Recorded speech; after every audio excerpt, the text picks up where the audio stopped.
में अब बात भारत की उस सार्थक उड़ान की जिसे देखकर हमें डेड इकोनॉमी बताने वालों के कलेजे पर सांप लूट जाएगा। नाउ देश की जीडीपी नंबर्स ने पूरी दुनिया को शॉक कर दिया है। भारत की डेड इकोनॉमी, जिसको डोनाल्ड ट्रंप ने कहा था, यही जो डेड इकोनॉमी थी, इसने शॉक डिलीवर किया है टू ट्रंप। अब ये सोचने वाली बात है, 7.8% की ग्रोथ रेट डोनाल्ड ट्रंप और उसके प्यादों के लिए सपने जैसा है।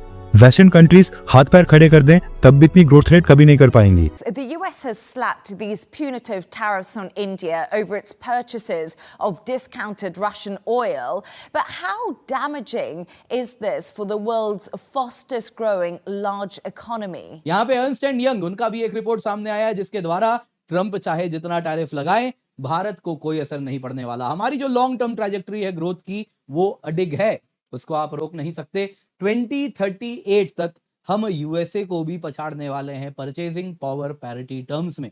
कहा 10 साल में इंडिया कहाँ होगा? इंडिया की इकोनॉमिक ग्रोथ 5-6% चल रही है और ये ऐसे ही चलेगी। बहुत डायनामिज्म है इंडियन इकोनॉमी के अंदर। देखिए, इंडिया की इकोनॉमी बड़ी स्ट्रांग है। कि डोनाल्ड ट्रंप ने जिस हिसाब से बोला था कि भारत की economy is a dead economy, ये इससे समझ में आ जाएगा कि डोनाल्ड ट्रंप को कि किसकी इकोनॉमी डेड इकोनॉमी है। भारत की जो ग्रोथ रेट है सबसे हाईएस्ट है। और डोनाल्ड ट्रंप के 50% टैरिफ के बाद जब ये स्टैट्स पूरी दुनिया में फैलेंगे तब इनको पता चलेगा कि भारत की अर्थव्यवस्था की क्या ताकत है। और ये वाकई में ऐसे नंबर्स हैं जिन्हें हमें सेलिब्रेट करना चाहिए।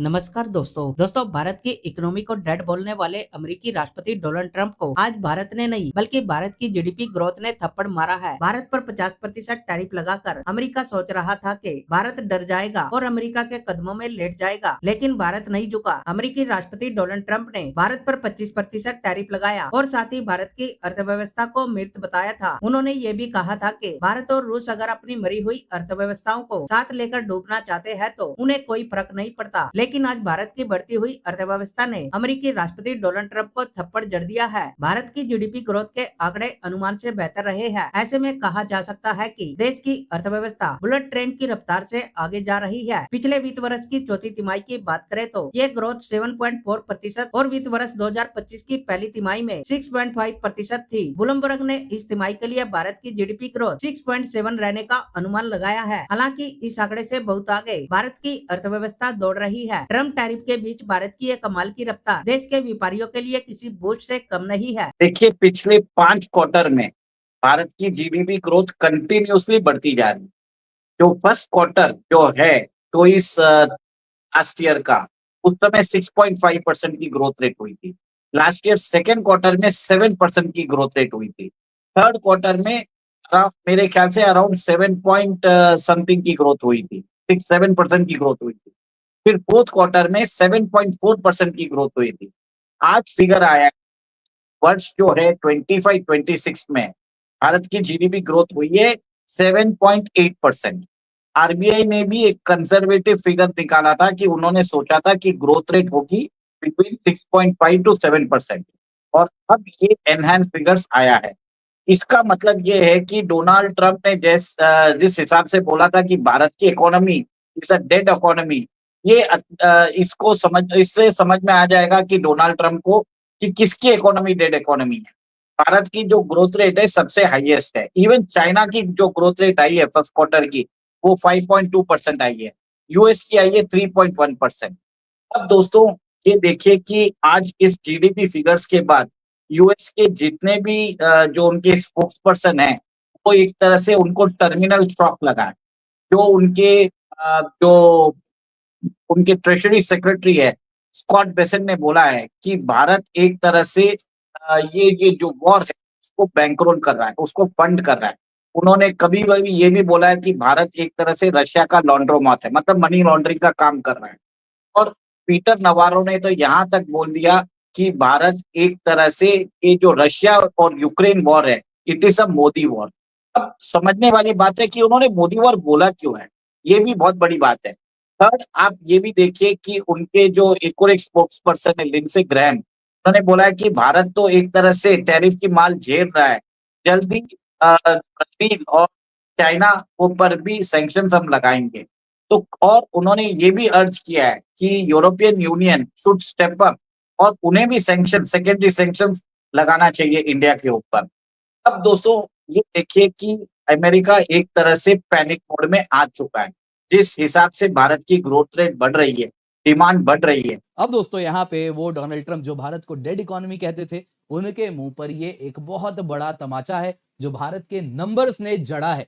क्या है एग्जैक्टली इसमें वो हम देखेंगे आज के इस वीडियो में। इसके सिवा ये भी हम देखेंगे, जी हाँ, ट्रंप ने कहा है अब टैरिफ लगा भी दिया है, मोस्ट लाइकली रहने भी वाला है। 55 से 60 बिलियन डॉलर का, जैसा मैंने आपको आज के एक वीडियो में बताया था कि उतना करीबन करीब हमारे ऊपर इसका इंपैक्ट आएगा। उसके बावजूद भी यहाँ पे अर्नस्ट एंड यंग का कहना है हम यूएसए को पछाड़ने वाले हैं आने वाले 13 सालों में। दोस्तों यहां से एक बात समझ आ रही है जो कि बिल्कुल क्लियर है। अगर आप देखें दोस्तों तो India biggest market in making है, और यदि आपको इस इतने बड़े मार्केट में शेयर चाहिए तो आपको हमारे रूल्स के अनुसार खेलना पड़ेगा। आपको यहाँ पे आना है, इस मार्केट से लाभ उठाना है, तो यहाँ आइए, मैन्युफैक्चरिंग कीजिए, यहाँ आइए, फैक्ट्री लगाइए, टो दी लाइन हम जो कह रहे हैं वो कीजिए, तो ही आपको इस मार्केट का फायदा मिलेगा। ये बात भारत अब दुनिया को डिक्टेट कर रहा है। ट्रंप को समस्या हो रही है तो थोड़ा वो तड़प रहे हैं, जो कि आप देख रहे हैं, लेकिन आना भी उनको यहीं पर है, क्योंकि ये मार्केट कोई भी इससे अब अनछुआ नहीं रह सकता। अगर आपके पास पैसे हैं, पैसा तो फिर यहीं आएगा। आज मोदी जी ने जापान में कहा भी है, इंडिया में पैसा मल्टीप्लाई होता है। अगर आपको पैसा मल्टीप्लाई करना है तो यहाँ आना है। कहा 10 साल में इंडिया कहाँ होगा, इंडिया की इकोनॉमिक ग्रोथ 5-6% चल रही है और ये ऐसे ही चलेगी। बहुत डायनेमिज्म है इंडियन इकोनॉमी के अंदर। देखिए इंडिया की इकोनॉमी बड़ी स्ट्रांग है। किसी ने भी जिक्र किया था जनरल बाजवा के जमाने में कि जी हम जियो इकोनॉमिक्स के ऊपर तवज्जो देंगे, वो नहीं हुआ ना। उसकी वजह ये थी जियो इकोनॉमिक्स नहीं चली बिकॉज इंडिया तैयार नहीं था। जियो इकोनॉमिक्स वो चाह रहा है कि आप सिक्योरिटी की तरफ रहे ताकि आपके सारे रिसोर्सेज जो हैं वो सिक्योरिटी में जाएं और इधर ना जाएं, डेवलपमेंट में ना जाएं, आवाम के लिए ना जाएं, ताकि एलिनेशन हो।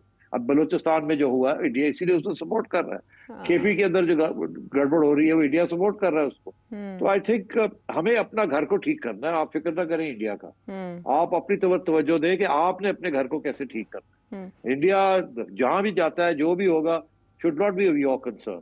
आपकी कंसर्न होनी चाहिए कि हम यहाँ क्या कर रहे हैं, हम क्या बढ़ रहे हैं और क्या कम हो रहा है, यहाँ वो देखें आप। और भारत के प्रधानमंत्री आज जापान जाके आ चुके हैं। जापान के अंदर ये जहाँ पे एक बहुत wide range of agreement sign हुए हैं। बताया जाता है कि उन्होंने भारत की जो इसरो है, जापान की कंपनी है जो उनकी स्पेस एजेंसी है, दोनों मिलके लूनार मिशन में भारत का साथ देने वाले हैं। भारत के अंदर जापान कम से कम $70 बिलियन का इन्वेस्टमेंट करने वाला है। जो पहले उन्होंने इन्वेस्टमेंट किया था 5 ट्रिलियन यॉन का, ये अभी डबल कर दिया है 10 ट्रिलियन यॉन जो अगले कुछ सालों में वो करने वाले हैं। एआई के ऊपर हमारी एग्रीमेंट हुआ है, सेमीकंडक्टर्स के ऊपर हुआ है, क्लीन एनर्जी के ऊपर हुआ है। और भारत को एक तरह से जापान अपना एक तरह से मेरा ये मानना है कि भारत और जापान जो है बहुत बड़ा इसके अंदर गेम चेंजर होने वाला है। थर्ड ये भी देखिए कि भारत आज उनके साथ जब बात कर रहा है जापान के साथ, ऑस्ट्रेलिया का भी स्टेटमेंट आया कि वो भी भारत के अंदर इन्वेस्टमेंट करना चाहते हैं। तो कहीं ना कहीं भारत एक तरह से अपना ही एक इंडिया सेंट्रिक वर्ल्ड ऑर्डर बना रहा है। और जिस हिसाब से मुझे जो लगता है RIC जैसा फोरम बन रहा है, वैसे ही एक और एक फोरम बन रहा है इंडिया, जापान और ऑस्ट्रेलिया का।